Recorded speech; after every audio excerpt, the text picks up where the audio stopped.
High, বলো।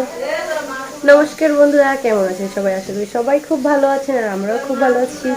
দেশ এবং দেশের বাইরে থেকে যারাই আমার ভিডিওটি দেখছেন তাদের সবাইকে পরিস কিচেন ব্লগে স্বাগত। তো আজকে আমাদের বাড়িতে অনেক কিছুর আইটেম হচ্ছে, সেই সব কিছু আপনাদের সাথে শেয়ার করব। আর আজকে প্রথম আপনাদেরকে ওয়েলকাম জানাচ্ছে ভিডিওতে। কিছু বলো, হাই বলো। Welcome to guys.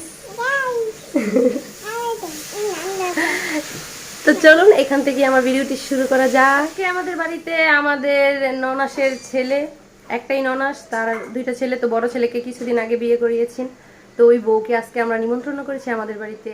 তো সেই সুবাদেই আমার বড় বাসুর আজকে অনেক মানে খরচ করেছে আর কি, যে সবার জন্যই আমরা সবাই একসাথে মিলে আর কি দুপুরে খাওয়া দাওয়া করবো।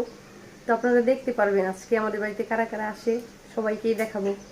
আর কি কি আইটেম করা হয় সেগুলো আপনাদের সাথে শেয়ার করব। আজকে আপনাদের সাথে আমাদের বাড়ির প্রধান পাকুশিকে দেখাবো, শেয়ার করব কে আমাদের বাড়ির প্রধান পাকুশি। আপনারা রেডি থাকুন। এই যে একটু তাকান তো, এই যে একটু তাকান, এই যে দেখেন প্রধান পাকুশি, দেখছেন আবার কত সুন্দর হাসি দিয়ে, দেখছেন প্রধান পাকুশির কিন্তু হাসিটা অনেক সুন্দর, আবার রান্না অনেক স্বাদ, গুণ আছে কিন্তু।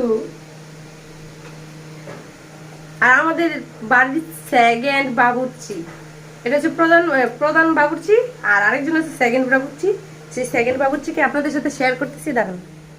এই যে এখানে আসেন, আপনাকে একটু দেখেন, এই তাকান। এই যে এটা হচ্ছে এরকম করে না, এটা হচ্ছে আমাদের বাড়ির সেকেন্ড বাবুর্চি, বুঝছেন? সবগুলো বাবুর্চি দেখতে অনেক সুন্দর, তাদের রান্না অনেক মজা। আর আমি হচ্ছি এই কি জানি হেল্পিং হ্যান্ড, বুঝছেন? আমি শুধু তাদের সাথে একটু ধুইয়া দাইয়া ভাইটা কুইটা খাইটা দেই। বাবা তুমি কিছু বলো। তো যাই হোক, এতক্ষণ অনেক দুষ্টামি করছিলাম। আর ছোট তো আমি, সবার বাসার মধ্যে সবার থেকে ছোট আমি, মানে আমার দেবর ভাসুর সবার মধ্যে আমি ছোট, আমার কোনো দেবর নাই আসলে, আমি সবার ছোট। আমার পরে আর কোনো 14 গোষ্ঠীতে কোনো দেবর নাই আমাদের, তো এই জন্য সবাই আমাকে খুব আদর করে।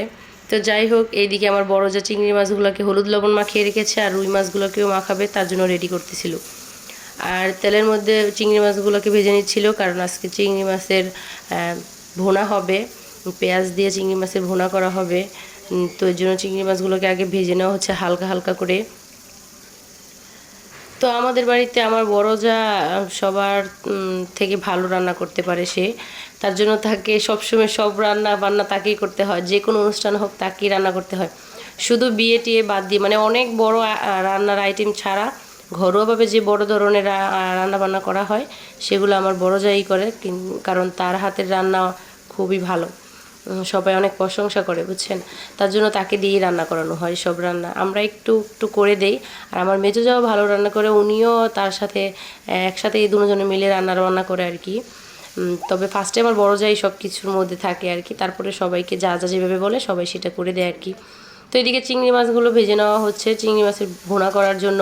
চিংড়ি মাছগুলো অনেক অনেক ছিল, তার জন্য কয়েকবার ধাপে ধাপে দিয়ে চিংড়ি মাছগুলোকে ভাজা হচ্ছিল।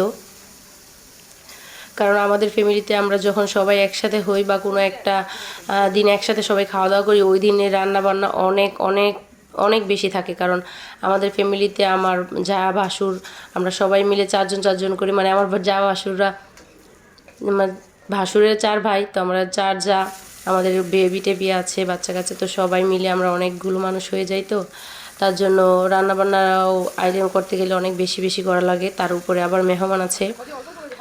তো এইদিকে রুই মাছগুলোকে ভেজে নেওয়া হচ্ছিল, রুই মাছগুলা কালিয়া করা হবে, এর জন্য রুই মাছগুলোকে ভেজে নেওয়া হচ্ছিল। তবে এতগুলা মাছ যদি আমি ধাপে ধাপে সবগুলো ভাজাই আপনাদের সাথে শেয়ার করি, তাহলে ভিডিওটা অনেক লং হয়ে যাবে। এর জন্য আমি শর্টকাটে যা যা যা আইটেম করছিল সেগুলো শর্টকাটে ভিডিও নিয়েছি, তো এর জন্য মানে অল্প অল্প দেখা যাচ্ছে। এইদিকে রুই মাছগুলোকে ভেজে নিয়ে রাখা হচ্ছে, কারণ এটা কালিয়া করার জন্য একসাথেই রাখা হচ্ছে সব কিছু। এইদিকে কালিয়া করার জন্য কড়াইতে তেল দিয়ে তেজপাতা ফোড়ন দিয়ে দিয়েছে। আমরা আমরা কালিয়ার মধ্যে কোনো বেশি মশলা দিই না, শুধু একটু জিরে জিরে বাটা, হলুদ মরিচ যা লাগে, আর একটু দই দিয়ে দেই। দই বলতে গেলে দই না থাকলেও দুধ দিলে কালিয়াটার টেস্টটা অনেক বেড়ে যায়। তো এই তো আমার বড় যা কালিয়াটাকে রান্না করে নিচ্ছিল। সব থেকে বড় কথা হচ্ছে কি, যে যেভাবে রান্না করে তার হাতের সেভাবেই রান্না আমার মনে হয় পারফেক্ট হয়। যে ভালো করে রান্না করতে পারে আর কি, যেভাবেই রান্না করুক না কেন সব খাবারই পারফেক্টভাবে স্বাদ হলে আর কোনটা কীভাবে রান্না করেছে, কোনটা কি দেয়নি এইসব আর মনে থাকে না।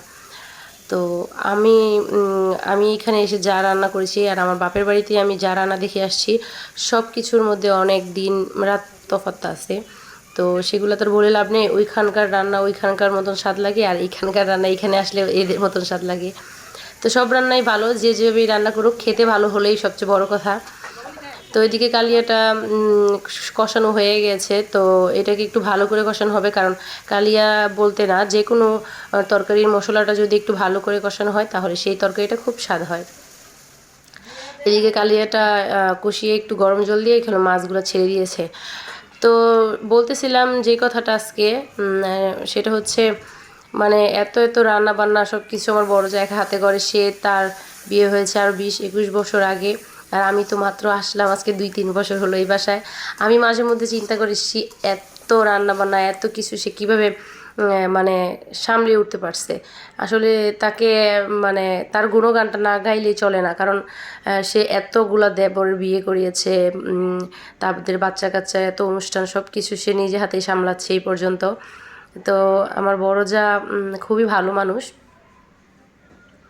তার কথা না বললেই নয়। তার রান্না বান্না সব কিছু তার অষ্টগুণে ভরা আর কি, যা বলা যায়। এখানে মাংস রান্না করে রেখেছে। তো সব রান্না তো আর আপনাদের সাথে আমি মানে রান্না করার সময় শেয়ার করতে পারিনি, কিছু কিছু রান্না করে রেখেছে, তো সেখান থেকে আপনাদের সাথে শেয়ার করছি। এইখানে রান্না করছে মাংস, তো চিংড়ি মাছ কালিয়া মাংস, আর এদিকে বেগুনি ভাজা হচ্ছে। তো বেগুনিটা আমি ভাজলে হয় কি, বেগুনিটা কীরকম যেন একটা চুপসে চুপসে যায়। তবে আমার মেজো যা বড় যা তারা কীরকমভাবে রান্না করে বা তাদের হাতে কীরকম জাদু আছে আমি জানি না, তারা বেগুনিটা ভাজলে হয় কি বেগুনিটা খুব দেখতে সুন্দর হয় ফুলে। তো আসলে আমার তেমন কোনো কাজ করার প্রয়োজন হয় না, তারাই সব কিছু করে নেয়। আমাকে তাদের ছোটো বোনের মতন যাই বলে সেগুলো একটু একটু করে দেয়, কিন্তু ওই রকম কোনো প্রেশার আমার উপরে আসে না। তো যাই হোক, এইদিকে সব নিমন্ত্রণ মানুষরা চলে আসছিল, আরও আছে, তারাও খেয়ে নিয়েছে বড়জনরা। তো এখানে ছোটরা কিছু বসেছে। তো ওই যে আমাদের নতুন বউ, আর সাথেই আমাদের ভাগিনা। তো তাদের খাওয়া দাওয়া হচ্ছে এই রুমে। আসলে এতগুলো মানুষের খাবার দাবার টেবিলে দেওয়াটা একটু মুশকিল হয়ে যেত, এর জন্য সবাইকে ফ্লোরেই দেওয়া হলো। আর এইদিকে হচ্ছে আমাদের বাড়ি। এই তো আমার মেয়ে, সে খাচ্ছে না কিন্তু সবার খাবারতে ডিস্টার্ব করছিল, তো তাকে এখানে একটু বাটিতে দিয়েছিলাম, সেই রকম নষ্ট করছে বলে। তাও দুষ্টমি তার কমছে না, সে মাঝখানে এসে বসেছে। তো বন্ধুরা, আমার ভিডিওটি কেমন হয়েছে আপনারা কিন্তু কমেন্টে জানাবেন।